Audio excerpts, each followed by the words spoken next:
салом арз мекунем ба ҳамаи шумо ҳамватанони азиз ва дӯстдорони барномаи нурафкан. Бозам иншо меҳмони хонадони шумо аз барномаи нурафкан бо як ҷаҳон меҳру муҳаббату шӯхиву ҳазлу таронаву сурод. бале дӯстони азиз, барномаи нурафкан ин навбат низ пур аз истеъдод, маҳорат ва савту навои тоҷикона аст. Зеро ин навбат боз ҳам меҳмони барномаи мо ҳастанд Хуҷастаи Мирзовали. хело ҳам як хонуми зебо пеш аз ҳама ва сарояндаи хушсадо, ҷавон ва нафаре ки хело ҳам истеъдод ва маҳорати баланд доранд. хушомадед мегӯем шуморо ба барномаи нурафкан ва студияи телевизиони Синамо. бале, умедворем ки анамин инқадар бо либоси миллии зебо ва худ инқадар зебо шуда омадед барномаро низ анамин гуна, яъне рангу реб мебахшед. бале, кӯшиш мекунем. бале, хеле хуб. чун мебинем Хуҷаста аз ҳар вақта боз ҳам бештар зебо гардидааст. биёед суҳбатро аз ҳамин оғоз намоем. сирри зебоии шумо ва анамин зебо будан ва ба либоси худ аҳамият додан, ҳамеша дар саҳна зебо будан барои ҳар ҳунарманд муҳим аст ба андешаи шумо? бале, саҳна зебоиро талаб мекунад. барои ҳамин бояд ҳар як ҳунарманд ҳама вақт ба тарзи либоспӯшии худ аҳамият диҳад. бале, зеро ки ҳунармандон намуна ҳастанд. дар ин замони муосир низ ҳар чизе ки ҳунарманд ба бар намекунад ё ҳар нағмае ки намекунад албатта ки мухлисонашон. бале, вале манзури масрурро ман фаҳмидам. Масрур ба фикрам дар назар дошт ки як сол қабл ки дар барномаи мо иштирок доштед, яъне имрӯз яъне хеле фарқият зиёд аст нисбати Хуҷаста. бале, албатта ман Хуҷастаро айни замон боз ҳам ҷавонтару зеботар, вале ташаккури зиёд Масрур. шояд таъсири фасли баҳор бошад, пур аз энержи. ки дар тӯли анамин як сол чӣ навгониҳо шуд дар ҳаёти Хуҷаста? навгониҳо зиёд буданд. Якчанд сурудҳои навро ман пешкаши мухлисони азиз намудам. Зиёд сафарҳо доштам. дар зиёд чорабиниҳо иштирок кардам. дар консерваторияи миллии ҷумҳурии Тоҷикистон ба ҳайси омӯзгор ба кор шурӯъ кардам. хеле хуб. бале, акнун биёед як то мепурсем чӣ хел шумо ҳамчун омӯзгор шурӯъ кардед? бале, ман як сол пеш дар консерваторияи миллӣ ба ҳайси ассистент омӯзгор кору фаъолиятро шурӯъ кардам. айни ҳол 2 шогирд дорам ва муаллимаи ҷавон ҳастам. аз чӣ дарс мегӯед? аз дарси опера. бале, бале, овозхонии академӣ. ман медонед чӣ тасаввур мекунам? хушбахт ҳастанд ҳамон донишҷӯёне ки чунин муаллимаи зебо хеле бо маҳорат ташаккури доранд. зиёд. ташаккур. яъне танҳо 2 нафар ҳастанд шогирди бале, шумо? айни ҳол 2 нафар ҳастанд, лекин кӯшиш мекунам ки сол то сол зиёдтар шогирдонро тарбия кунам ва нақши худро дар санъату фарҳанги тоҷик гузорам. гуфтед ки чандин сафарҳои ҳунарӣ буд. биёд аз сафарҳои ҳунарӣ гап занем. кадомаш хотирмонтар буд? кадомаш барои шумо яъне ҷолибтар буд? бале, ман дар Гюмрии Озарбойҷон будам ва дар он ҷо дар як фестивали хело ҳам бо шукӯҳ иштирок кардам. вайси ҳам опера сароидам, ҳам суруди миллӣ сароидам. барои ман як фахри калон буд ки ман санъати миллати худро дар ин давлат нишон додам. кадомашро бештар қабул карданд? ҳардуяшро. бале. суруди нав буд? бале, суруди нав буд. метавонед ин лаҳза замзама кунед? бале, чаро не. чун саид ба доми ту ба ҳар лаҳза шикорам, эй тоза нигорам, аз дури саёд дигар тоб наёрам, рафтаст қарорам, чун оҳуи гум гашта ба ҳар гӯша давонам, то дом дар оғӯш нагирам нигаронам. ташаккури зиёд барои чунин беҳтарин садо. хуб, Хуҷастаро мо аз он ҷиҳат бозам эҳтиром мекунем, қадр мекунем ҳунарашро, зеро дар ҳар чорабиние ки телевизиони Синамо сабт менамояд ҳатман ки меояд ва бо ҳузури худ яъне боз ҳам барномаҳои моро рангин мегардонад ва айни замон боз бо кадом дастовизҳо омада бошанд. суруди наве ки шояд бори аввал мешунаванд мухлисони телевизиони Синамо.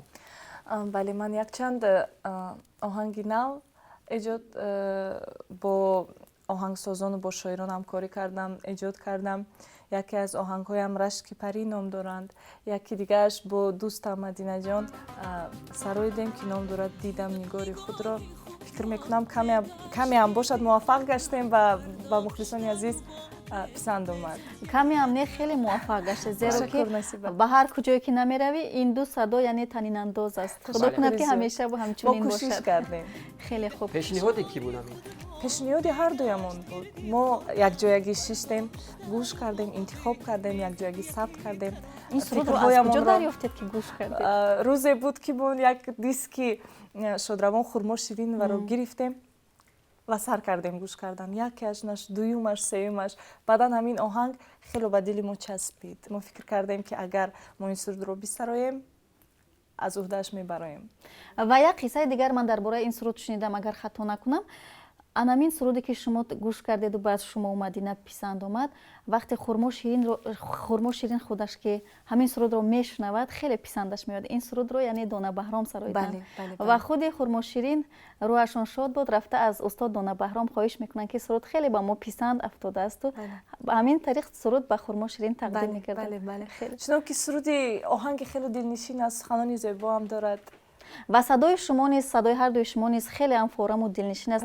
шумо анамин гуна фитаҳоро яъне аз архив бигиред, аз бойгониву анамин гуна сурудҳои кӯнаро аз навсозӣ кунед, хеле хуб мешавад. чун васфи ин суруд хеле зиёд шуд, ман мехоҳам ки ана ҳамин сурудро айни замон бо бинандагон якҷо бишнавам, зеро аллакай дил мехоҳад бишнавем ин сурудро бори дигар. марҳамат бинандагони азиз, мешнавем суруди тоза ки хело ҳам ҷаззоб аст. میگذشت از نظرم چشم سیاهی عجبی او نگاهی عجبی کرد و مناهی عجبی لشکری غمزه او ملک دلم کرد خراب پادشاهی عجبی بود و سپاهی عجبی. дар барномаҳои оянда мо ҳатман Мадинаро низ даъват мекунем ва атрофи ин суруд суҳбат хоҳем кард ва мебинем ки Мадина чӣ гуна зинда месарояд ин сурудро. айни замон хело ҳам садои хуҷаста зебо буд. басрам хастагиро айни замон бо мо эҳсос накарда истодаед? хуҷаста, ман як савол дорам. ба андешаи шумо суруд бояд танҳо яъне илҳомбахшу яъне фароғатбахш бошад барои мухлисон ё ин ки боз ҳам суруд бояд тарбиятгар бошад барои мардум? ба фикри ман тарбиятгар бошад, барои он ки ман фикр мекунам ҳар як ҳунарманд вақте матни сурудро интихоб мекунад бояд аҳамияти зиёд диҳад, яъне ҳамон чизеро бихонад ки ба таъсири мусбӣ расонад ба ҷомеа, зеро ҳар суруд ҳар маҳсули эҷодро албатта намояндагони синну соли гуногун мебинанд, албатта ҷавонон, наврасон ва синну соли дигар ва суруди дигаре доранд ки хело ҳам барои ҳамагон писанд омад. ин суруди дугонае ки яъне дуэт бо Тобиш Ҳилолӣ шумо сароидед, ин пешниҳоди ки буд? яъне овозҳо ҳама дар он ҷо, яъне ҳарду овоз ҳам хеле мувофиқ. бале, якчанд соли охир ман бо Тобиш Ҳилолӣ зиёд ҳамкории зич дорам ва ин пешниҳоди Тобиш Ҳилолӣ як оҳанге ки ӯ худ эҷод кардааст бисароем, ки суруди ватанӣ аст ва мо дар якчанд чорабиниҳои давлатӣ ҳукуматӣ ин сурудро сароидем. каме ҳам бошад ба мардум писанд. ای هموطن ای نیروی بلنده جاوی خوش باش که باز اختری آمال تو تابی ای رنجبر ای کار تو سازنده دوران زی تو بود قدرت جاوید تو بالی. як чизро пайхас кардам ки каме ҳам бошад калимаи дӯстдоштаи хуҷаста будааст. яъне ин аз хоксориаш дарак медиҳад. вале ман ҳам мегӯям ки каме ҳам бошад шумо мухлисони худро доред ва онҳо бисёр пурсон мешаванд ки барои чӣ хуҷаста ба маҳфилҳои яъне ба маросимҳои тӯи домодӣ намеравад ё ин ки ба маҳфилҳо намеравад, барои чӣ намерафта бошад? зиёд саволи аҷиб. фикри ман ин аст ки ҳар як ҳунарманд бояд дар толорҳои калони консертӣ барои бинандагон баромад кунанд. маҳфилу тӯю базмҳо ин бад нестанд, хурсандӣ ҳама вақт хуб аст, вале барои ман муносиб нест? муносиб намедонед? бале, ман худамро хуб ҳис намекунам. ва агар раваду ягон мухлиси ашадии шумо ки یعنی بسیار آرزو دارد میخواهد که در توی دامادیش و در توی عروسیش چرا نه شما باشید. چرا نمیشود که حتما روم یک دو سرود تبریک می‌سرایید. کنم یک دو سرود سرایم ولی زیاد دوستداری گشتگذاری توی محفل ها نیستم. خوب انا همین گونه گفته که کمی هم باشد مخلص دارن. مخلص ها نیز عجیبن، بعضن هستن مخلص هایی که شاید به حسب کس میرسن، شاید هستن چونی که با شما بهوده و بهوده تلفن میکنن چون خیلی هم خانم زیبا هستید و شاید در سایت های اجتماعی برای شما هر گونه گپ ها می نویسن. همین گونه مخلص ها دارید؟ شما رو دائم پیگیری میکنن از پس شما میگردن؟ بله هستن این گونه مخلص ها، لیکن من کوشش میکنم که هر یک مخلص خود را کوشش میکنم که خفه نکنم. شاید وقتایی میشود که وقت ندارم برای همین بله جواب نمیدهم. اظهار محبت میکنند؟ برای هر یک دختر گرد و اطراف هر یک زن هر یک بانو اظهار محبت هست. زیاد است. بله من فکر میکنم نه تنها با من همه بانو میکنن. پس شما فکر نمیکنید که فرصتی آن رسیده که به یکش جواب بگویید؟ فکر میکنم حالی همون آدم همون شاهزاده که همون با اسبی بله سفید پیدا باید نشده است. بله همون وقتی که من حس کردم که اون انسان برای شما برای من است شاید. خب حالا انا انسانی این که یافتید نرسید. برای شما است اگر گوید که صحنه رو ترک بکن. من کسبم رو هیچ وقت ترک کردنی نیستم، برای که من حتی برای پیوسته عزیزترین شیفته و شیدای هنری خود هستم و بسیار میخواستم که مرا درک کنن بفهمند، برای که من چنان که گفتم میخواهم در صنعت و فرهنگ ملت عزیز خودم نقش خود رو گذارم. بله خیلی خوب. و همون نفری که اگر دعوت میکند برای عشق یعنی یا از خیلی ازدواج دوست بگذار دارد، بداند که هنرش خجسته دارد. همیگونه است. ولی انمون شاهزاده که شما آرزویش میکنید چگونه باید مرد باشد، چگونه خصلت داشته بله. باشد؟ یعنی مرد ایدئالی شما چگونه باید باشد؟ شاید برای من حتمی است که جدی باشد. یعنی اون ما نخندد. خندد زیادی بد نه. زیاد نخند. زیاد نخندد. بله خیلی خوب. خصلت ها زیادند. به دروغگوی نباشد. این از همه مهم. بله مهم است. دروغگوی نباشد، صمیمی باشد، مهم انسانی خوب باشد. بله. خجسته یک سوال دیگر میدیم، آیا شما خود رو در این جاده موفق می‌حسابید و برد خویش رو در چی می‌بینید شما؟ من خود رو تا حال موفق نمی‌حسابم. من تا حال خود رو شاگرد حس میکنم، تا حال از استادانم درس میگیرم. برای که جوان هستم من باید برای موفق شدن پیوسته کار کنم، ایجاد کنم. بله. برای یک هنرمند مثلا برای خود شما چگونه باید شرایط باشد که به پیش روید؟ خود شما چی میخواهید؟ یکم اساس باید آزادی فکر و بیان باشد، آزادی در کار و فعالیت باشد. این برای هر یک هنرمند حتمی است. من شکرگزار هستم از دولت خود، از سرور خود که چنان امکانیت ها برای ما هنرمندان، برای ما جوانان فراهم آورده شده است که ما میتونیم در فضای آزادی کشور ایجاد کنیم، کار کنیم، فعالیت کنیم. از جمله زنان. بله. برای من شکرگزار هستم. بله واقعا شما خیلی هم درباره میهن، یعنی سرودهای میهنی وطنی رو خوب میسرایید. خوب در صحنه البته خوب است انا میگونه سرودها، زیرا میتواند هر یک جوان رو بر راه راست هدایت نماید. سرود دارید با نام سوگند که خیلی هم تاثیر بخش است. براستی همینطوری نصیبه؟ درست است. اگر امکانش باشد کمی زنده سرایید، بعدا همین سرود رو ما میخوایم که پیشنهاد بینندگان نماییم. اول شاید کمی معلومات بدین درباره این. بله آهنگی کی بود؟ البته ما میخوایم بدونیم شعر کی است. من این سرود رو در یک کوتاه فیلم حجتی در که تلویزیونی سفینه ثبت کرده بود. من خوشبخت شدم که این سرود رو سراییدم که این آهنگ دوران رحمتزاد است. این عزت و این بخت زهر پندی تو بود.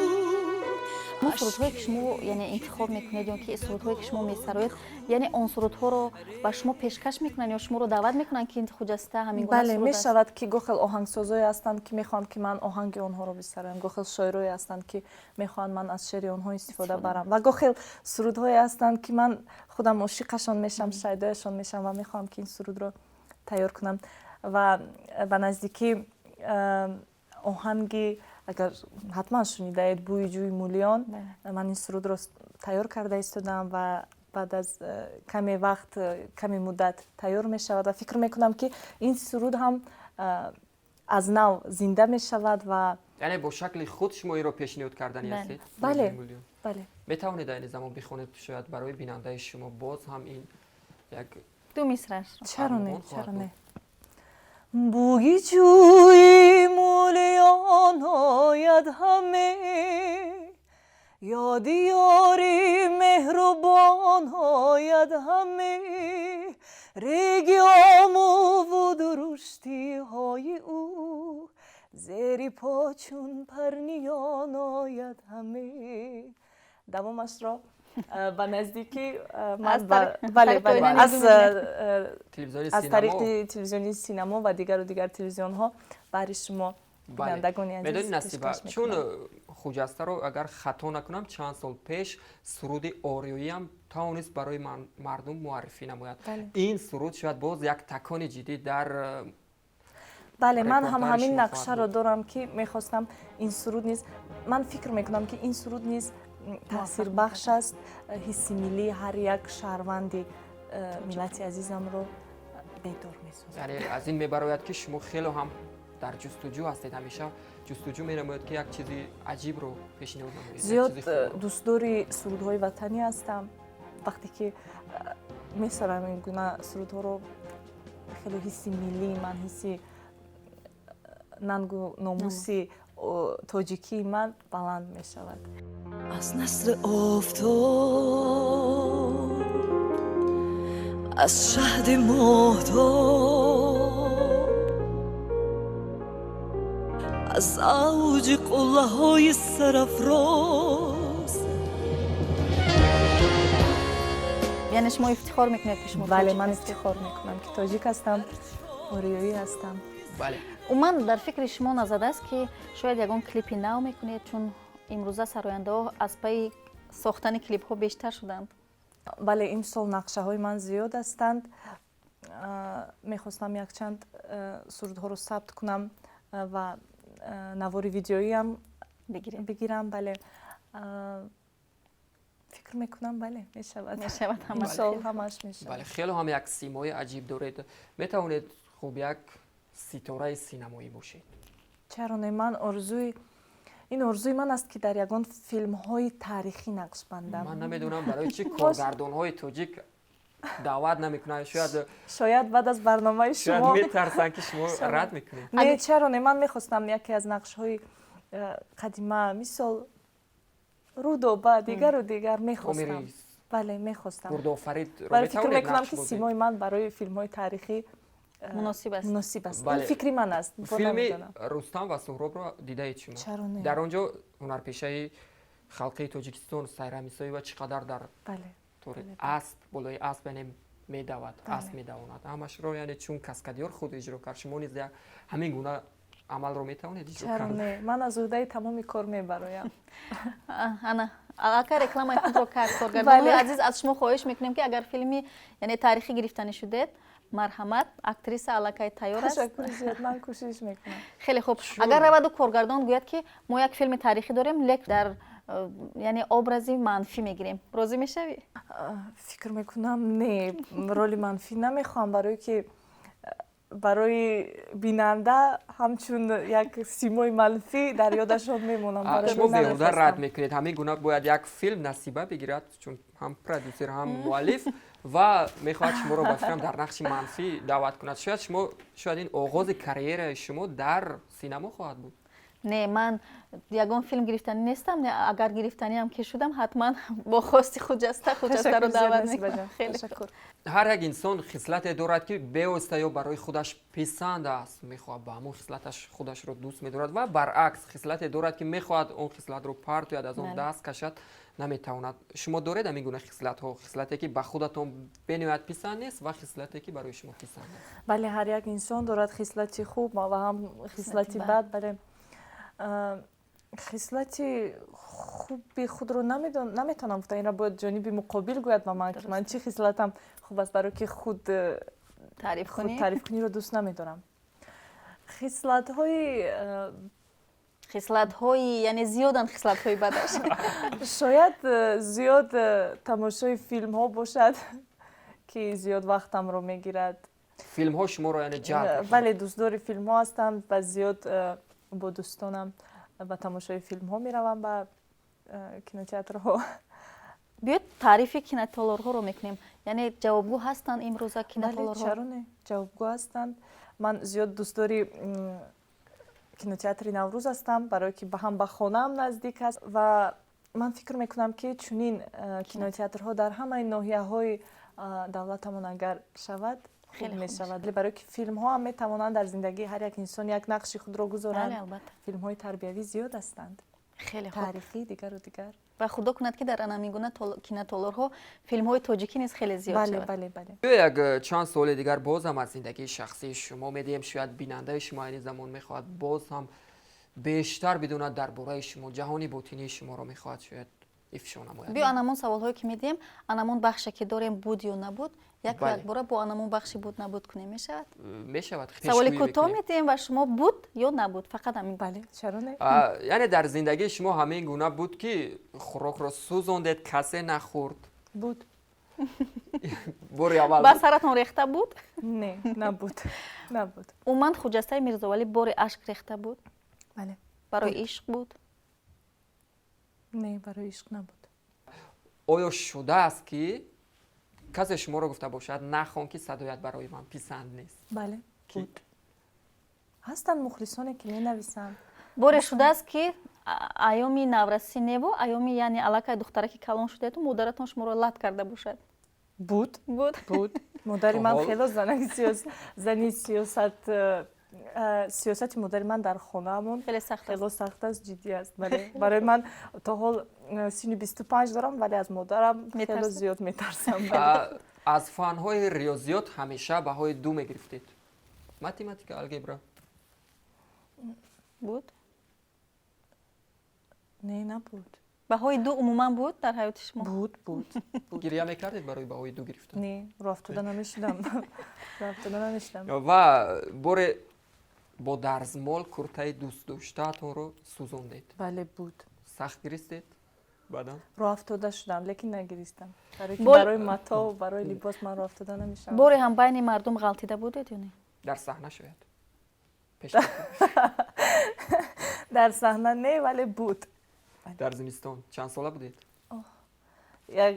اگر راستش رو بگم در زمستان بود، 3 سال پیش بود. بله بود. زمین نجنبید هنگامی غلطیدن شما؟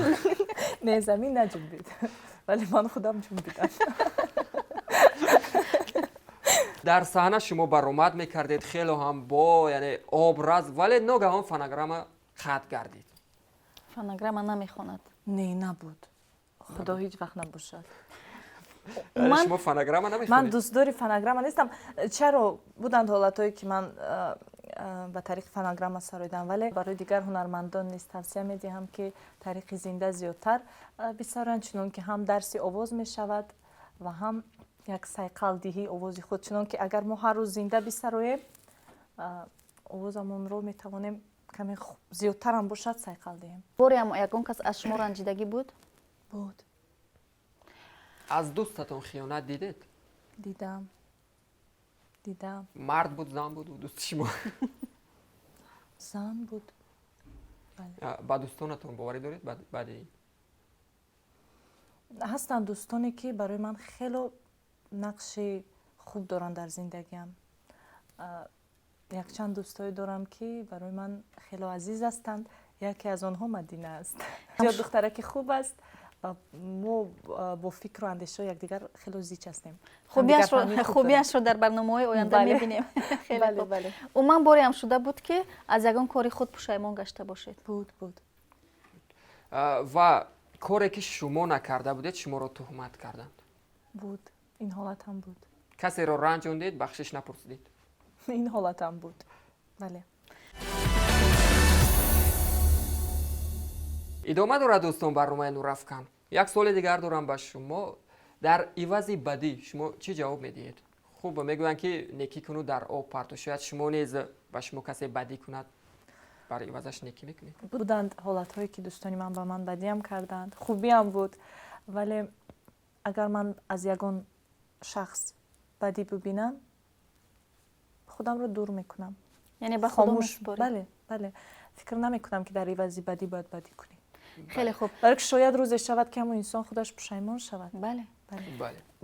زیرا میگن که هر نفری که نسبت هر نفری که چی کاری که میکنی یعنی برعکس به خودت میآید. بله برای اینکه وقتی که تو خاموش میباشی و در عوض بدی و یگان چیز نمیگویی یگان کاری بد نمیکنی اون خودش انسان رو وجودش عذاب میدهد. درست اگر وجود داشته باشد. خوجسته شما یک هنرمندی یعنی وطن دوست و وطن سرا یعنی اعتراف کردید و خود شما پیشتر گفتید که من وقتی که درباره وطن سرود میخونم از صمیم قلب میخونم به خاطری که وطن رو خیلی دوست میدارم. بله.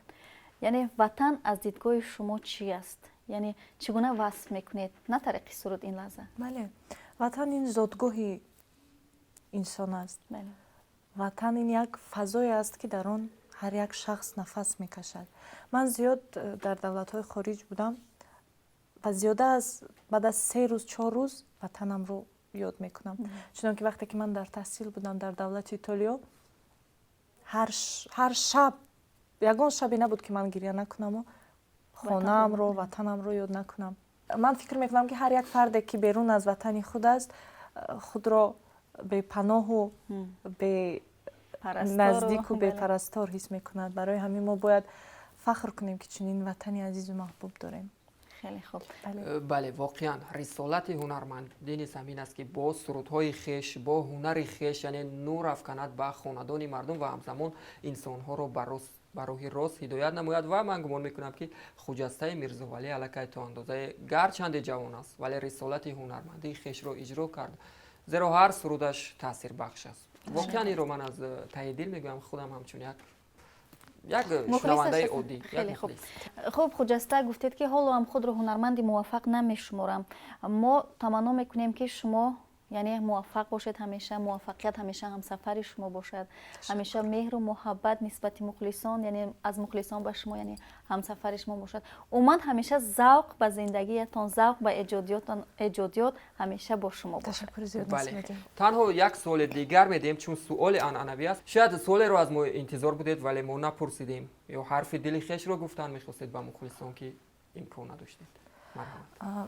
من تنها برای تمام خلق بزرگ تاجیک تمام خوشی زندگی را تمنا دارم بگذار همه وقت خوش باشند سربلند باشند کار کنند ایجاد کنند جوانان تحصیل کنند و همیشه پیش صف با کارهای ایجادی و دیگر باشند. من برای تمام بینندگان تلویزیونی سینما تمام خوشی زندگی را تمنا دارم. همه وقت با تلویزیونی سینما بمانید.